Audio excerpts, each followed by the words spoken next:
Bienvenidos a Cuenta Regresiva, el tiempo de los emprendedores por TV4. Hoy nos acompaña Brenda Teresa Pérez González. Ella es rectora de la Universidad Quetzalcóatl, que tiene planteles en Irapuato y en Moroleón. Fíjese qué interesante historia. Quédese con nosotros, se lo recomiendo porque siempre hablamos de visualizaciones y más en los emprendedores. Pero imagínense usted que es alumno de una escuela y se visualiza en algún momento convertirse en el rector o rectora de la misma. Vamos a platicar justamente porque esa es la historia de nuestra invitada. Brenda, gusto saludarte. ¿Cómo te va? Bienvenida a Cuenta Regresiva. Gracias, Paco. Muchas gracias. Muy contenta de estar en tu programa. Gracias a ti por aceptar la invitación y hacernos un espacio en tu agenda. Cuéntanos, ¿cómo está ese tema de que eras estudiante ya de la UQI, pero ya con esa visualización? Y no solamente esa visualización, sino platicaremos más a detalle de ser proactivo, porque ya venías trabajando y te preguntaré más adelante si ya con la conciencia o sin concientización de que en algún momento lo ibas a hacer. Bueno, siempre participé en eventos estudiantiles, quería organizar conferencias, ir a invitar diputados, magistrados de la ciudad de Guanajuato que vinieran a darnos conferencias. Siempre buscaba actividades estudiantiles que pudieran hacerse dentro de la institución. Entonces siempre fui inquieta, creo que fue la palabra inquieta como estudiante y siempre quería sumar. Estaba convencida que lo que hiciéramos como estudiantes, pues obviamente sumaba para la institución y para todos, al fin y al cabo, en el momento que fuéramos egresados. Entonces siempre con mucho gusto participaba. Eso pues me llevó a conocer chicos de todos los semestres, de otras carreras, entonces que hoy nos encontramos y nos saludamos con mucho gusto y me dicen, sí, es que a ti siempre te gustó la escuela, te gustaba organizar eventos. Correcto. ¿Cómo fue? ¿Egresas o antes de egresar ya ocupas un cargo en alguno de los puestos de la universidad? ¿Cómo fue ese ir escalando, ir encontrando camino hasta llegar a ese objetivo que tenías? No. Fíjate que te voy a decir, egreso, me dedico a la familia y para ciertas actividades sí contribuía con la universidad, específicamente en la escuela de medicina, cuando iba a venir una certificación, me sumaba a los trabajos de los preparativos para la visita de la certificación y bueno, pues en el 2015 nuestro rector, nuestro fundador, el profesor Agustín Gasca Chávez, pues me encomienda la tarea de ir como vicerrectora, que fue una gran sorpresa, ¿no? Realmente y una gran responsabilidad. Gran responsabilidad porque es mi alma mater. Obviamente quiero lo mejor para la institución y el gran compromiso hacia él, por darme la confianza, hacia todo el personal, a todas las familias que laboran en la institución y las familias que depositan a sus hijos para su formación profesional. Entonces, un gran peso de compromiso fue el que sentí, pero muy contenta. Hoy, después de 10 años, te puedo decir que estoy satisfecha. Creo que lo hemos hecho bien en equipo. ¿Cómo fue el llegar a ese cargo que tanto anhelas y luego sí disfrutar esa parte de la sensación emocional, pero pues inmediatamente ponerte a trabajar en todo lo que conlleva?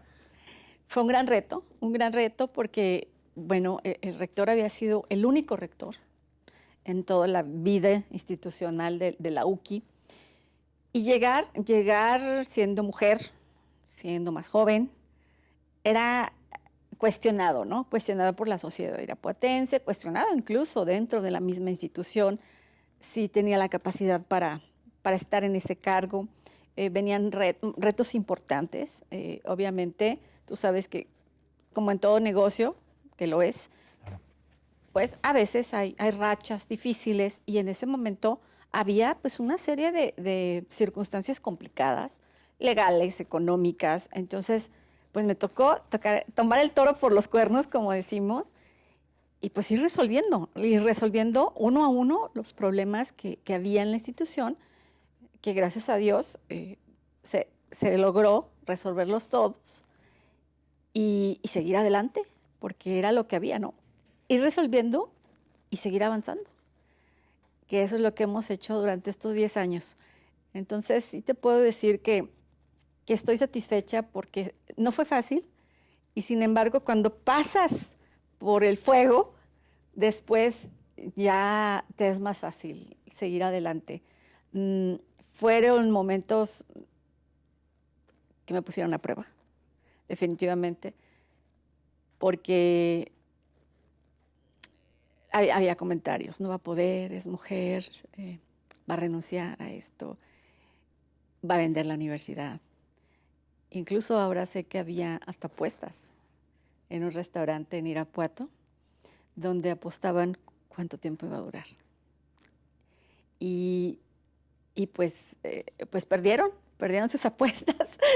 Sí. Hemos crecido, hemos logrado, bueno, pues el ingreso a FIMPES, el ingreso a NUYES, hemos logrado recertificaciones de medicina, estamos por certificar por segunda ocasión odontología, tenemos 2 revistas científicas de publicación internacional, la de odontología, la de medicina, tenemos presencia de nuestros egresados en diversos países, tenemos hoy en día convenios importantes con universidades de Latinoamérica, tenemos un programa de medicina que es internacional, van a Estados Unidos a rotar un mes cada semestre.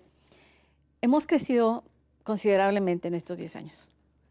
Hablando de estos 10 años, bueno, antes de entrar a esa pregunta que te voy a hacer, en esos momentos más retadores, tanto profesionalmente como por el contexto que estabas viviendo, de escuchar a gente que en vez de alentarte estaba hasta apostando porque aseguraban, según ellos, que no ibas a durar, ¿qué es lo que te levantaba? Además de ese objetivo que tenías bien claro de que querías mantenerte como rectora, ¿qué otra cosa hacía que te agarraras de ello para seguir adelante?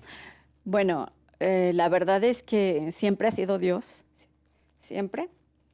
El pensar en la familia, obviamente, tengo 3 hijos. En ese momento mi esposo estaba muy enfermo, duró muchos años enfermo. Y bueno, yo misma, ¿no? Si algo que siempre deseé, ahora lo tenía en las manos, porque al año me nombré rectora, en el 2016. Entonces, lo que siempre esperé, tenía que hacerlo bien, que lo hemos criticado mucho, ¿no? Con el presidente anterior que tuvimos. ¿Cuántos años quiso ser presidente? ¿Cuántos años recorrió el país? Y cuando fue presidente, ¿qué hizo? Pues nada bueno. Entonces, ese es el reto, ¿no? Que precisamente tantos años deseaste llegar a ese puesto, tantos años opinaba, criticaba. Entonces, el día que yo llegué, pues tenía que implementar eso que dije, ¿no? Mejorar la calidad, buscar las acreditaciones, ser más estrictos con el alumnado, con los profesores, la capacitación del personal para la atención al cliente, todo eso que implicaba ese trabajo al interior de la institución, pues hacerlo realmente, ¿no? Y no fue fácil porque había una resistencia. Cuando llegas y quieres cambiar las cosas, pues sí, hay muchas personas que se resisten al cambio y creen que no va a funcionar. Y pues lo que pasa que en esos casos, que el que no se suma al cambio, pues va quedando fuera realmente. Y ahora, al paso del tiempo, me dicen que les da gusto, que no se equivocaron, ¿no? Que se sumaron, aquellos que decidieron quedarse y seguir adelante con el proyecto de la institución. Porque hay gente que tiene 30 y tantos años de trabajo. Entonces, imagínate, el voto de confianza de que ellos se quedaron. Y otros se fueron. Que valió la pena. Valió la pena esa etapa complicada que pasamos para lo que estamos viviendo hoy en día. ¿Cómo ha cambiado un negocio como es el de la educación? En el tema, sobre todo, del cómo llevar a cabo el compartir la educación y sobre todo también en el cómo hacerlo en cuanto a las formas con la gente en el trato humano. Te lo pregunto porque sé de algunos casos, entre ellos en donde un servidor estudió que ya a la postre me di cuenta de que habían cerrado y cuando preguntábamos el por qué como una forma de noticia, decían que una de las razones eran porque ya la forma en que ellos corregían y educaban ya no podían con los jóvenes. Estoy hablando de una primaria, kinder, primaria y secundaria, y entonces tuvieron que cerrar. ¿Cómo has llevado eso? ¿Cómo lo has vivido desde hace 10 años a la fecha? ¿Qué tanto ha cambiado? Bueno, te puedo decir que asistimos a congresos, a todos los congresos que nos invitan, nacionales e internacionales, que nos hemos sumado a procesos como DCAES, que implementó el gobierno federal, a FRIMPE, SANUYES, como ya lo mencioné, y todos estos organismos pues se van actualizando. ¿Qué es lo que está pasando? ¿Qué se requiere hoy en día? Por ejemplo, en este momento estamos hablando de inteligencia artificial y microcredenciales, que es el tema de todas las escuelas. Pero hace unos años no era así. Entonces, ha ido evolucionando. ¿Qué nos hablaban hace 10 años? Bueno, pues que fueran carreras que realmente tuvieran un campo laboral, ¿no? Que no fuera más de lo mismo y que egresara un chico desempleado, era lo que nos decían en ese momento. Después enfrentamos la pandemia, que fue una etapa difícil, donde estuvimos trabajando en línea, tú lo sabes. Los jóvenes, ahí hubo un cambio en la pandemia. Creo que nos dejó cosas buenas a pesar de todo. ¿Por qué? Porque tuvimos que dar el salto a la virtualidad en días. Realmente nosotros no teníamos la virtualidad y lo logramos en 3 días, ya estábamos listos para trabajar. Otra cosa, que antes de la pandemia nosotros forzábamos ir a los jóvenes a ir al departamento de apoyo psicopedagógico. Cuando algún profesor o tutor detectaba a algún chico que necesitaba el apoyo, lo canalizaba y era difícil. Cuando llega la pandemia, los chicos virtualmente pedían el apoyo psicológico. Fue increíble. Y a partir de ahí, parece que tomaron el hábito y cada vez más y más lo han pedido, al grado que hemos multiplicado el número de psicólogos que están a su servicio. Como que quedó ya la idea de por qué no puedo platicar de algo que me está incomodando, ¿no? Entonces, esa conciencia de que no es malo platicar con un psicólogo, la dejó la pandemia. Al día de hoy lo vemos, ya no obligamos a nadie. Ellos se presentan, ellos dicen, yo necesito que me den una cita, están en lista de espera, y eso habla bien de la conciencia, ¿no? De que a veces necesitamos pues un apoyo externo. Entonces, sí han sido diferentes etapas. Por supuesto, cuando recibimos a los egresados de secundarias al bachillerato y los de bachillerato a las licenciaturas, producto de esa pandemia, pues sí vimos un retroceso. O sea, definitivamente no se aprendió igual en la virtualidad y tristemente no fue en el caso de nosotros en la institución, pero sí hay que reconocer que en las escuelas públicas muchos niños quedaron fuera.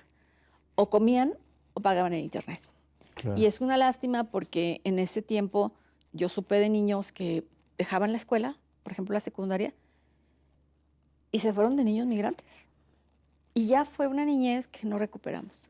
Entonces, sí creo que hemos evolucionado y hemos pasado diferentes etapas. Puedo hablarte de estos 10 años. Hoy los retos son muchos, tú lo sabes. Salud mental, adicciones, el avance de la tecnología, el buen uso de esta herramienta que es tan valiosa, que es la inteligencia artificial y que todavía no acabamos de entenderla, ¿no? Uh-huh. Brenda, fuiste Boy Scout. Sí. ¿Cómo fue que te involucraste y cuáles fueron los principales aprendizajes de esa etapa de tu vida? Fui gacela cuando era niña en la primaria y bueno, puedo recomendar que lleven a sus hijos a los Boy Scouts. ¿Por qué? Porque aprendes a cuidar la naturaleza, porque siembras árboles, te enseñan cosas como de injertos, detalles así, ¿no? De la naturaleza.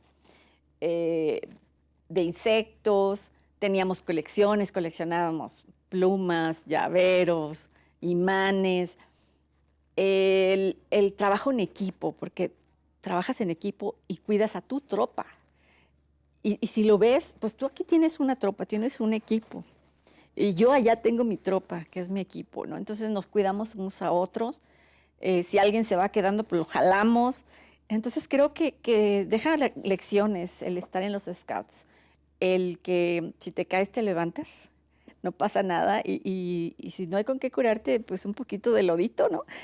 Entonces, ese tipo de cosas de solucionar y no pasa nada si te cortas, si te rasguñas en alguna rama, sí te va haciendo más fuerte, creo yo. Entonces, esto de los scouts, lo recordé mucho hace poco, me hicieron favor de invitarme a la escuela japonesa. Tuvieron un evento deportivo, escuela japonesa que se encuentra en Irapuato. Es prácticamente primaria. Y te puedo decir que grandes lecciones, ¿eh? Era trabajo en equipo. Todo era en equipo, que es lo que se hace en los scouts. Al grado de que había un juego donde tenían que ir cojito, con un pie amarrado al pie de otro niño. Entonces tenían que ir al mismo ritmo para avanzar y no caerse. Entonces, ¿qué tan importante es que se fomente el trabajo en equipo desde la niñez? Que a lo mejor es un tema que nos ha fallado en México, ¿no? Que no sabemos trabajar en equipo, de que pues mi éxito depende de mi compañero, que nos necesitamos, que no es competencia. Entonces, sí, son lecciones importantes de los scouts. Fue una bonita etapa. Ahorita que decías de la vestimenta de los scouts, coleccionas timbres, si no mal estoy. Sí, tengo Cuéntanos colección. sobre ese pasatiempo. Tengo colección de timbres y tengo algunos muy valiosos, por ejemplo, de Apolo, de los Apolos que se mandaron en su momento, en los 60s. Tengo de Cantinflas. Tengo unos de Marilyn Monroe que salieron en los 90s en Estados Unidos. Tengo de nacimientos, la Virgen San José y el Niño, que son timbres postales europeos, navideños.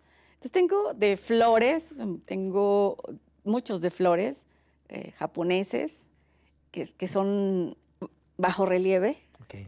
Entonces es interesante coleccionar timbres postales y algunos que se han lanzado aquí en México. Entonces, pues es un poquito de la historia, ¿no? Tengo álbumes de timbres postales y de monedas, también tengo algunas monedas antiguas. ¿Hay alguno que no tienes y lo has visto y dices, ay, algún día lo quiero conseguir? Ay, no sé. Bueno, te voy a contar una cosa. Tengo también unos billetes de lotería del maestro Almaraz. Cuando el maestro Almaraz lo honraron con sacar fue eso en honor a él, un boleto de loterías. También tengo boletos de lotería del maestro Almaraz, que irapuatense distinguido, que en paz descanse el maestro. También tengo esos billetes de lotería. No te sabría decir en este momento qué timbre postal me gustaría tener. Es que últimamente no he visto que se lancen muchos. Te fijas que cada vez es menos. Bueno, está en extinción el correo. Tristemente he visto noticias ahora en diciembre que hay algunos países de Europa donde ya se va a cerrar el correo físico porque ya no había nada que se enviara. Qué lamentable, ¿no? Era bonito recibir las tarjetas de Navidad en físico o las postales. Cuando alguien te las mandaba. A mí sí me gustan las postales y veo que todavía en otros países, en el hotel, hay un buzón para mandar la postal desde ahí. Entonces, creo que es una costumbre que no debería perderse, ¿no? Bien. Brenda, otra cosa que luego se desconoce de ti, pero es esa labor altruista que tienes. Y hablando de reconocimiento, pues tienes un reconocimiento en el CRIT de Irapuato, eres parte de un libro de las 20 mujeres más ejemplares. ¿Cómo es esa otra parte de, cuando no soy mamá ni rectora, también me gusta hacer esa parte social? Bueno, ahí te va. Eso también es parte de lo que se trabaja en los Scouts, una labor social. Colectas para algo, ¿no? En aquel momento, siendo una niña de primaria, pues las colectas eran para el asilo de ancianos, por ejemplo, y te llevan al asilo de ancianos. Que muchas veces, como sociedad, no sabemos qué hay allá adentro. Vemos un edificio y nunca entramos. Entonces, esa cercanía me marcó, por supuesto que me marcó, y toda la vida me gustó involucrarme en ese tipo de actividades. Yo vivía de niña a la vuelta de la Villa Infantil en Irapuato. La villa infantil, pues es el albergue donde van los niños que por alguna razón no pueden estar con sus familias. Y por ahí han pasado cientos de niños. Entonces, pues a mí me quedaba la vuelta, así que yo iba los sábados y los domingos, las vacaciones, y pues ¿a qué les ayudo, no? Puedo ayudar a hacer tareas, a cuidar a los niños más pequeños. Y bueno, me decían que sí, pero también puedes cortar las uñitas, puedes quitarle los piojos al niño nuevo que acaba de llegar, o a los más pequeñitos, pues ayúdanos a bañarlo. Y no se dejaban, ni rasguñaban, ni mordían, porque eran niños que acababan de alguien de tocar la puerta, aventar al niño y el adulto corría, ¿no? Entonces imagínate cómo quedaba ese niño. Y obviamente los niños asustados, enojados, pues rasguñaban, mordían. Y había que bañarlo, y había que cortarle las uñas. Y muy triste ver pues esos pequeños cuerpos lastimados, con muchas cicatrices, con golpes, con fracturas, con quemaduras. Y eso va sumando a que te sensibilices, ¿no? Porque yo te puedo decir, eso me pasaba a los 12, 13 años. Entonces, pues, siempre he estado convencida pues, que debemos ayudar en la medida de las posibilidades, que en medida de lo que recibimos, estamos comprometidos a dar. En mi caso, la universidad te presenta una gama de oportunidades donde puedes ayudar a la sociedad y no quiero perder esa oportunidad. Creo que sería lamentable, incluso cuestionable que no lo hiciera, porque lo puedo hacer, gracias a Dios.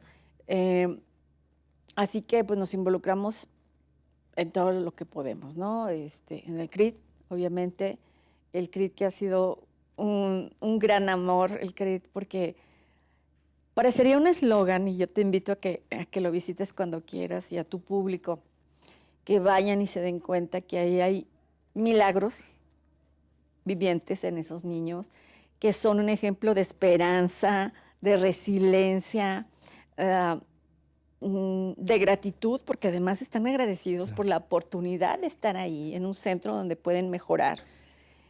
Que nosotros como patrocinadores solo damos dinero. Ellos ponen el esfuerzo, el dolor, el sacrificio, todo eso, la fuerza de voluntad la tienen ellos. Y nos dan unas lecciones tan increíbles que yo les digo, antes llegaba y los visitaba, pero llegaba agobiada pensando en mis problemas y pensando que mi vida era la más triste y la más difícil. Y no. Cuando llegas y te das cuenta que hay una mamá que tiene muy pocos recursos y un niño enfermo, pero que el niño quiere seguir ahí, porque está viendo que ve avances, que un niño que estaba tirado en una cama y que hoy se puede sentar y comer solito. A lo mejor no va a poder caminar, pero eso ya lo puede hacer. Eso ya es mucho para él. Cuando te das cuenta que lo poco o mucho que aportes le cambia la vida a una persona y a su familia, es imposible negarte y es imposible olvidarte de ellos. Eso es lo que a mí me pasa en el CRIT. Pero te puedo decir que igual nos sumamos al asilo de ancianos, yo en lo personal, estudiantes específicamente de la carrera de psicología, están muy comprometidos con el asilo de ancianos de Irapuato, hacen colectas, van, los visitan, les hacen dinámica, les hacen juegos, van y los alegran en sus visitas que hacen. Hacemos colectas para la casa cuna, que si el tornado en Acapulco, igual nos sumamos. ¿Por qué? Porque hay que tener esa empatía con el que sufre, ¿no? Con el que nos tiene, con el enfermo. Y pues creo que la mejor manera de darle gracias a la vida, pues es ayudar. Si tú y yo en este momento estamos bien y podemos ayudarle a alguien que no lo está, pues hacerlo. Te da grandes satisfacciones. Yo he recibido muchísimo más de lo que he podido dar. Lecciones tan importantes cuando a veces nos enfrascamos en la vida diaria y quisiéramos tener más, el viaje de los sueños, la casa de los sueños, el vehículo. Y no nos damos cuenta que tienes lo más valioso. Quizá tienes un hijo muy sano en tu casa y que eso no tiene precio. Entonces, yo tengo tres y siempre decía, híjole, la bendición de tener 3 hijos sanos no se paga con nada. Y ver a estos pequeñitos que ahí están, que no se rinden. ¿Cuántas veces nosotros nos rendimos en proyectos, ya no bajo de peso, ya dejé de ir al gimnasio, ya no pude con tal cosa, ya lo dejo así? Ellos no se rinden. Entonces, el ir a visitar el CRIT de Guanajuato siempre te deja algo. A cualquier niño que tú veas, ya sea en terapia, en el tanque acuático, en las terapias de mesas, en las terapias que son en el exterior, donde están caminando en arenita y en diferentes tipos de suelos, o en el pasillo, donde los veas, sí te ponen a pensar. ¿Qué estoy haciendo mal en mi vida? ¿Dónde tengo lo valioso? ¿Dónde están mis ojos? ¿No? ¿A qué le he puesto atención en mi vida y qué no he visto? El vivir el aquí y el ahora, el disfrutar a tu familia, a tus seres queridos. Esas son las lecciones que dan ellos, porque también obviamente hay niños que pues, sus enfermedades son terminales y que a lo mejor están 1 año, 2 ahí y de repente algo pasa y fallecen. También ha sucedido. No es algo que se diga mucho, pero también ha sucedido. Ah. Y también hay que estar preparado para eso, ¿no? Yo te puedo decir que en este momento nosotros, la universidad, estamos manejando el consultorio de odontología del CRIT, que da servicio no solamente a los niños que están ahí, sino a cualquier niño especial de fuera del sistema CRIT que se acerque, que su familia lo lleve. ¿Por qué? Porque estos niños especiales no cualquier dentista los atiende. Si tú conoces a gente que tiene alguna discapacidad, te podrás dar cuenta que quizá tiene muchos problemas dentales porque nunca se atendió. Entonces, pues nunca le hicieron una profilaxis, a lo mejor nunca le pusieron brackets y nunca le pusieron una amalgama en su momento, que ahora son resinas, pero que van sumando diferentes problemas dentales porque nadie lo atendió. Entonces, nosotros tenemos un grupo especial de dentistas que están dando ese servicio. Están los dentistas profesionales con los alumnos atendiendo a estos niños. Estos niños que a lo mejor en ocasiones se tienen que sujetar porque el niño no se está quieto para atenderlo. O lo tienes que sedar de una manera especial porque no podrías atenderlo si está despierto. Entonces, todas estas cosas tan específicas se pueden hacer dentro del CRIT. Así que pues yo invito a tu público que si tienen una persona en esta circunstancia, pues se acerquen al CRIT de Irapuato. Ahí está el consultorio odontológico de la Universidad Quetzalcóatl, donde le pueden dar esa atención. Bien. Y bueno, adelante, te escucho. Y a esas familias de ese niño también los atendemos. En la universidad también los esperamos. En la universidad tenemos 80 unidades dentales al servicio de la población en general, que eso mucha gente no lo sabe, por más que hacemos difusión. De lunes a viernes damos servicio a los adultos y los sábados por la mañana de 8 a 2 a niños. Entonces, acérquense. Realmente los costos son muy accesibles. Es solamente el costo del material. En el caso, por ejemplo, de taparse una muela con resina. Con una resina, te cuesta 300 pesos allá adentro. Afuera te puede costar 1,000, 1,500. Y nosotros ponemos hasta implantes dentales de estos españoles que van atornillados. Podemos hacer una gama de servicios que tenemos. Te sacamos la radiografía, hacemos periodoncia, hacemos endodoncia. Entonces, es una oportunidad también para la población que se acerquen y es un ganar-ganar, porque están los estudiantes practicando, obviamente dirigidos por su profesor, y atendiendo a la población. También tenemos un consultorio dental en el Copal, en un convenio con la Universidad de Guanajuato, un convenio que se llama Universidad. El convenio dice que donde haya presencia de la Universidad de Guanajuato, haya un impacto positivo en la comunidad.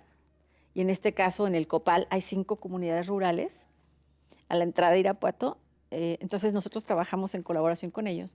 Llevamos psicólogos a la primaria, a la secundaria, llevamos dentistas también, que dan campañas de salud bucal. Y en ese edificio de cristal de la Universidad de Guanajuato tenemos un consultorio dental, que ahí lo tenemos en colaboración con ellos y ahí damos servicio también a la población.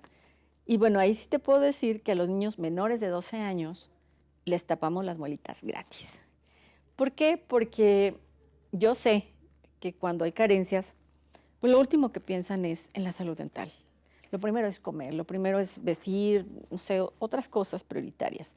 Entonces se va dejando a un lado este tipo de cosas. Y desde el kinder, desde la primaria de la comunidad rural, pues estamos con las campañas de la técnica de cepillado dental. Cuando nos invitan a las escuelas de gobierno, se les lleva un cepillo a cada niño, una pasta chiquita para que aprendan y se van contentos con su pasta. Incluso le platican a la familia, no, me enseñaron que debo tallar así, así. Y, o sea, lo transmiten. Entonces es importante, ¿no? Trabajar desde la niñez porque van tomando conciencia de su propia salud. Y creo que eso sí es sembrar para el futuro. Entonces, pues yo, ¿qué te puedo decir? Hacemos muchas cosas. Lo mismo colaboramos con los bomberos, con asociaciones civiles, con los rotarios. Estamos siempre ahí. ¿Por qué? Porque hay manera de hacerlo. Las colectas, el reciclatón, pues nosotros recabamos residuos plásticos todo el año, pero no solo plástico, es aluminio, PET, tapita y Tetra Pak. Los juntamos en nuestras casas todo el año. Yo tengo un bote lechero donde todo el año voy aventando mis tapitas de PET, del PET. Entonces, en unas bolsas pongo el PET y en el bote lechero pongo mi tapita y cuando se llega el reciclatón, pues ya tenemos toneladas, realmente toneladas, que para nosotros son desechos en todas las casas, todos los estamos generando en las empresas y ahí hacen la diferencia. Y además entérate que el reciclatón surgió en Irapuato y fuimos el programa piloto. Fue algo que yo les propuse por años, les decía, oigan, hay que hacerlo. Sí, o sea, ya cuando es por volumen, pues sí es algo de dinero. Pero más de dinero es la conciencia ecológica. Correcto. Y el sumarte a una buena causa, porque sientes que estás aportando. Entonces, es mucho el ruido que hace pues, el reciclatón. ¿Por qué? Porque se suman muchas escuelas públicas y privadas de Irapuato, de diferentes niveles, desde kinder hasta universidad. Entonces, ese ruido que genera también el reciclatón, pues también redunda en que haya más visitas al CRIT, que vayan a la carrera, participen en la carrera, vayan a la kermés, aporten en el boteo, más escuelas se suman a aceptar botes. Entonces es una sinergia que se genera partiendo de este tipo de cosas, ¿no? Del material reciclable. Y bueno, pues como fue algo que surgió en Irapuato, fuimos el programa piloto, su servidora lo propuso, verás que aparecemos, la Universidad Quetzalcóatl aparece en la publicidad con las grandes marcas. No sé si lo has visto. Sí, sí, sí. Aparecen las grandes marcas a nivel nacional y nosotros. Sí. Esa es la razón. Teletón. Entonces me dijeron, mira, tú siempre vas a aparecer ahí porque pues esto surgió de ahí, ¿no? De Irapuato. Y pues a mí me da mucho gusto porque hemos estado incluso en fotografías en Paseo de la Reforma, junto a esas marcas, pues con una presencia nacional e internacional. Y estamos ahí a un lado por ese compromiso que tenemos con el CRIT de Guanajuato, con las familias, porque estoy convencida, nadie está exento. Hoy en día, con estos temas, por ejemplo, del espectro autista, que es tan amplio que realmente ni siquiera sabemos si en su momento nosotros no fuimos diagnosticados con TDAH o algo así, ¿no? Porque no había manera. Hoy en día lo tenemos un CRIT de Guanajuato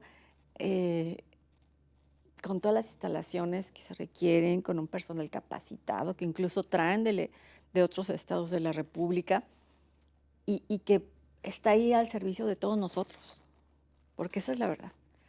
No sé si te diste cuenta que te estoy viendo la cara y creo que me estás viendo la emocionada que me pongo al hablar del CRIT. Me he dado creo cuenta. que más que de la Universidad del CRIT en la pandemia, pues el CRIT también abrió sus puertas para las terapias pulmonares para adultos.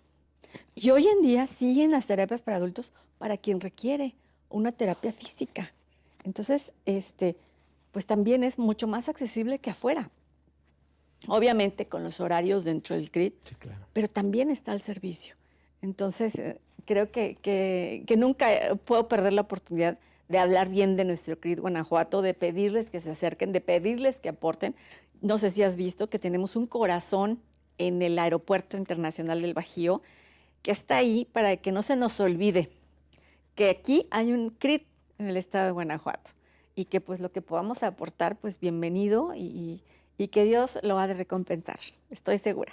Totalmente de acuerdo y desde luego que tu rostro y tu forma de profundizar en este tema es notorio que te gusta hacer la labor social, la labor altruista y te felicito y síguelo haciendo. Regresando al tema de la operación, el tema del negocio de una escuela que tiene muchas aristas por cubrir, porque no solamente es cubrir lo administrativo, lo operativo, el tema de educación, estar en todo a la vanguardia.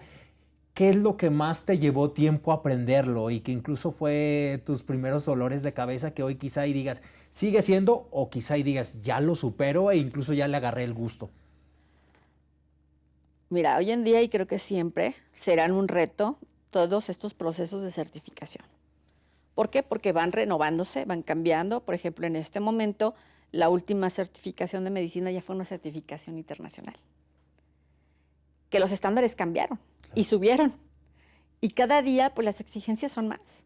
Entonces, en este ámbito, todo va evolucionando, eso es la verdad. No te puedes quedar estático. El que se quede estático queda fuera.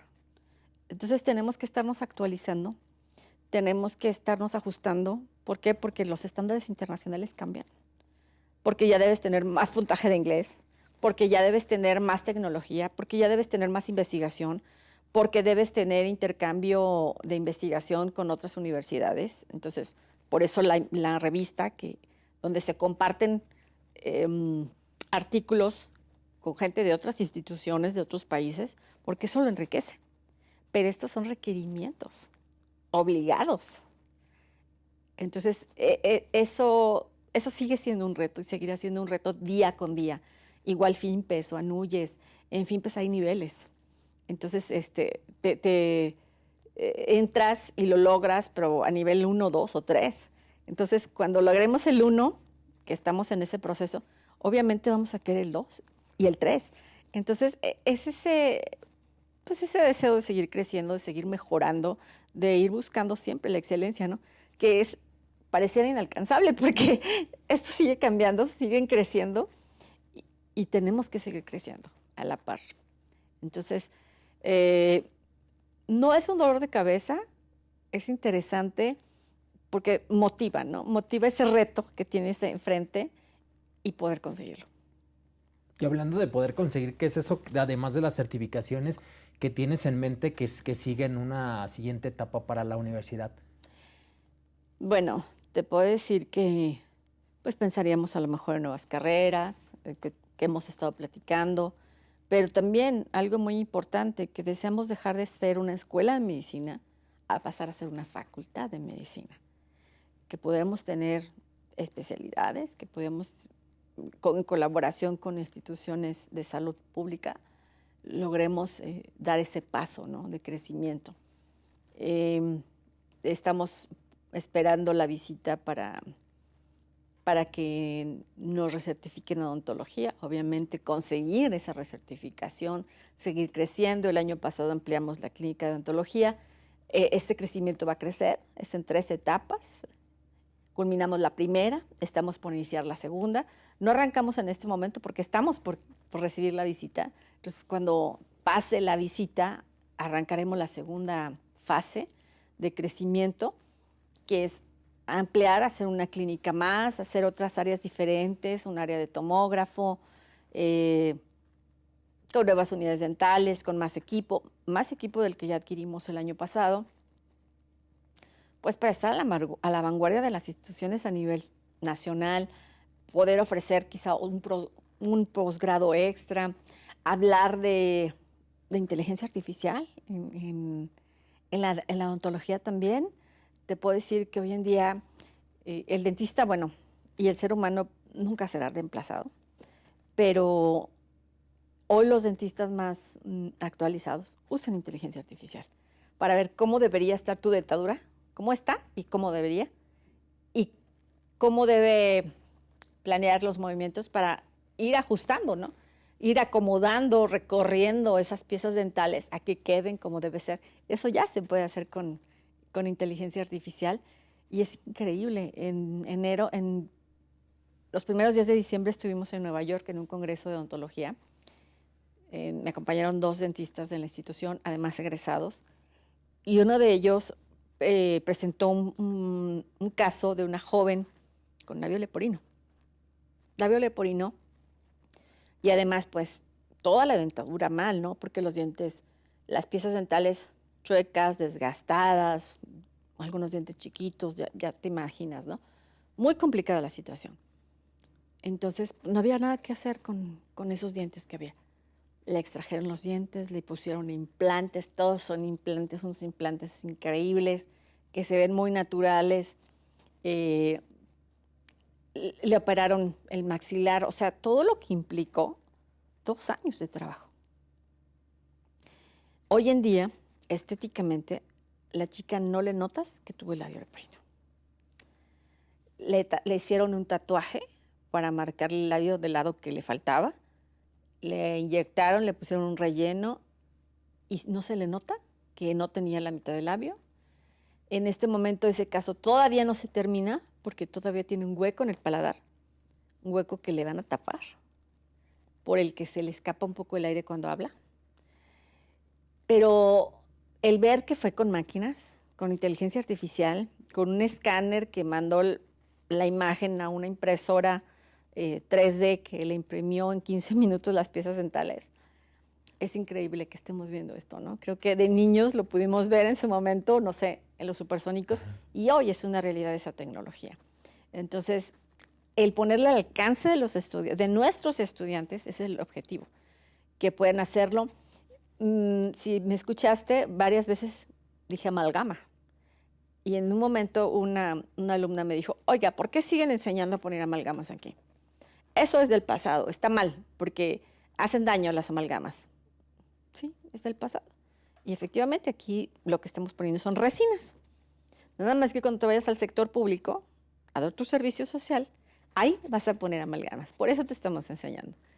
Esa es la realidad con lo que tenemos que jugar las escuelas en México, ¿no? ¿Qué es lo que es lo más nuevo, lo que debe ser, pero qué te vas a enfrentar en un sector público cuando tengas que ir? Porque te vas a ajustar a lo que hay ahí. Entonces, es interesante cómo nos vamos ajustando los cambios y llevando estas 2 maneras de enseñar, ¿no? La antigua, la moderna, pero sobre todo poner al alcance la tecnología a los jóvenes. La semana pasada recibimos un cadáver virtual para medicina que trae un visor, pero no es un visor de realidad virtual donde solo ves la imagen virtual, pero no ves la sala. Con este visor ves el cadáver virtual, pero no dejas de ver lo demás. Está muy interesante porque puedes diseccionarlo como tú quieres, lo vas diseccionando virtualmente o en una pantalla lo puedes ir haciendo. Entonces es interesante porque puedes girar partes, o por ejemplo, partes del corazón que en un cadáver normal no podías ver porque no podías llegar hasta ese rinconcito de la aorta, por ejemplo, pero que en una imagen virtual sí puedes. Puedes llegar hasta el último rincón. Esa es la diferencia de la virtualidad hoy en día. Entonces, pues estamos muy contentos porque esta tecnología pues ya la empezaron a usar los chicos de primero. Los que entran al anfiteatro ya tienen esa oportunidad de usar un cadáver virtual con inmersión total. Que además ese cadáver virtual también se lo van a poder llevar a sus casas. Imagínate, es padrísimo que tú fueras estudiante de medicina y les digas a tus primos de primaria, mira, un cadáver virtual, ¿no? Y lo puedas ver. Y entonces creo que de ahí nacen muchísimas más vocaciones de poder tener esas experiencias a través de la virtualidad. Y pues esa es una satisfacción para nosotros, el poder llevar esta tecnología a la institución. Eso es lo que estamos haciendo día a día, viendo qué es lo nuevo, qué está saliendo, qué funciona. Que a lo mejor no es algo que va a tener el estudiante en su consultorio, o quizás sí, porque no es descabellado que alguien tenga una impresora 3D donde pueda imprimirte una pieza dental en 15 minutos. No es descabellado. Y cada día veremos más y más profesionistas que lo tengan. Entonces, acercar esa tecnología, que se acostumbren a usarla, a que les sea habitual usar ciertas máquinas, que el día de mañana sin problema digan, puedo adquirir ese equipo para mi consultorio particular. Entonces, esos retos son los que vienen, no se detienen. Tú sabes, la tecnología sigue avanzando. Te puedo decir, compramos unos microscopios para medicina, que lo que estás viendo ahí se puede proyectar una pantalla, te lo puedes llevar en tu computadora la imagen, cosa que, bueno, pues antes no era posible, ¿no? Lo que veíamos ahí y ya, hacíamos el dibujo, cuando mucho, para conservar la idea, ¿no?, de qué vimos, y hoy en día no es así. Hoy en día se lo llevan. Tenemos también equipo nuevo en el laboratorio de medicina, un equipo de genética, cosa que no teníamos. Nosotros teníamos laboratorio normal de análisis, como de análisis clínicos. Hoy tenemos tema de genética, y esos son los pasos que estamos dando, que, bueno, pues a nivel global es la exigencia. Tenemos que seguir creciendo. Como lo mismo que ya no es nuevo, pero las bibliotecas virtuales. Yo crecí con una biblioteca física. Hoy tenemos una biblioteca física por los temas de COEPES, que te exige una biblioteca física. Sin embargo, pues es mucho más rica la biblioteca virtual, que además contienen artículos, revistas internacionales, indexadas, la última que acaban de publicar. Esa la encuentras en tu biblioteca virtual y la llevas en el bolsillo, la puedes ver y consultar donde tú quieras. Esos accesos a la tecnología suman mucho para un estudiante. Entonces, pues, ¿qué te puedo decir? Hay tanto que platicar de la universidad, que cuando quieras visitarnos. Gracias. Muchas gracias. Estamos entrando a la recta final de la charla, muy rica, muy interesante. De acuerdo a tu aprendizaje, a tu experiencia, ¿cuáles son las cosas que deben de considerar los emprendedores? Este programa lo ven mucho los emprendedores, esos que están iniciando un negocio o esos que están entre que sí, que no, y luego que escuchan que alguien está apostando en su contra y muchos se desaniman. ¿Qué les recomiendas? Yo diría que crean en ustedes. Es lo fundamental. Que crean que pueden. Si no estás convencido que no puedes, no vas a poder, ¿eh? Aunque el mundo te eche por... Si tú no te lo crees, no lo vas a lograr. El primero que debes creer en ti eres tú. Aunque el mundo no apueste y no dé un peso por ti. Creer que tu sueño puede ser realidad, sí. Estoy convencida, lo que comentabas al principio, de la visualización. Hay que visualizar qué queremos. ¿Cómo me veo en unos años? ¿En qué lugar? ¿En qué oficina? ¿En qué casa? ¿Con cuántos hijos? ¿Qué quiero para mi vida? Sí se vale soñar. Yo creo que si no existieran los sueños, no se lograrían cosas. Si no hubiera existido el sueño de llegar a la luna, no habríamos llegado a la luna, ni habría astronautas, porque alguien lo soñó, porque alguien pensó que podía ser realidad.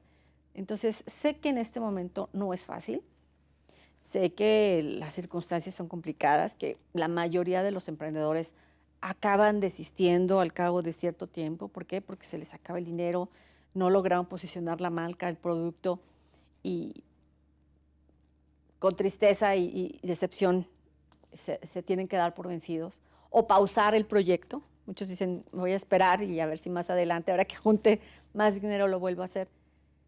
Pero que crean en ustedes, no desistan. Que puede parecer una idea descabellada, pero puede ser buena idea. Estoy convencida que nosotros en México y en América Latina somos un campo fértil para muchas cosas, a diferencia de los países más desarrollados. Aquí hacen falta muchas cosas, y quien tenga una buena idea y la desarrolle va a ser un éxito. Lo importante es dar con esa buena idea, con un producto que realmente sea útil.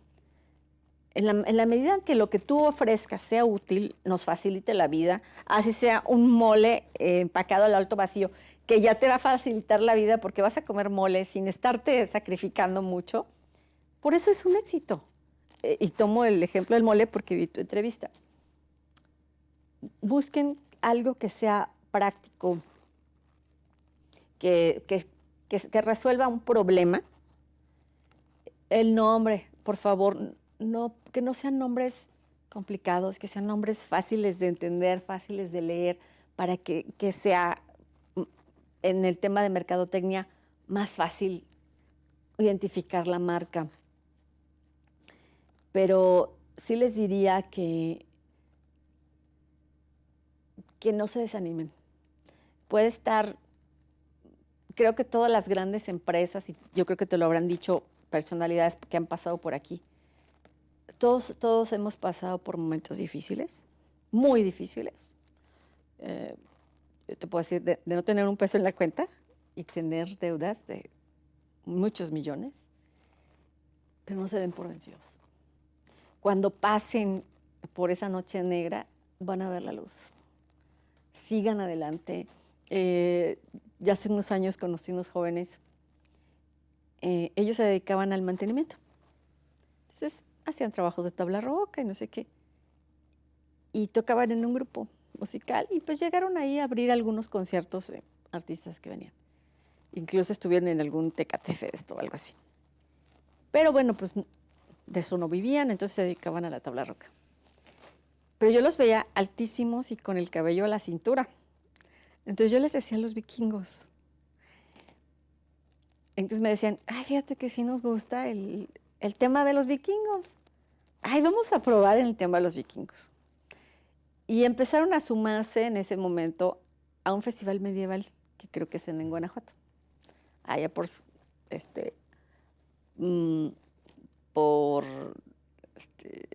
no sé si es por el Castillo de Santa Cecilia o por dónde, pero hay un festival medieval. Estos niños hoy se dedican completamente a eso. Estuvieron en la Feria de León con el tema medieval y hacen cuernos y hacen escudos y no sé cuántas cosas medievales, hachas, y dan exhibiciones. Siguieron su sueño. Parecía una locura y no lo es. O sea, funcionó. Claro. ¿Te das cuenta? O sea, y ahí están, y están con marca Guanajuato, y claro, fácil no ha sido, han pasado los años, les puedo decir, han pasado unos 7, 8 años, pero están contentos, están haciendo lo que les gusta, están en su ambiente, lo disfrutan. Entonces creo que sí se puede, tocando las puertas correctas, sin desistir, ofreciendo productos de calidad, aunque no sea mucho el margen de ganancia, pero no sacrifiquen la calidad. Eso sí no se puede, no se pueden dar el lujo de sacrificar calidad por precio. Que sea algo accesible, sin ser barato, sin que eso lo lleve a ser algo corriente, digámoslo, ¿no? Así de que, no, pues es que es desechable. Nadie quiere algo desechable, todos queremos algo que nos dure, ¿no? Entonces, sí serían mis consejos, mis opiniones. No sé si me puedo atrever a decir qué consejo. No se rindan. Muchas gracias, Brenda. Un placer platicar contigo. Gracias. Y gracias a ustedes. Recuerde que si quiere emprender, su tiempo ya está corriendo.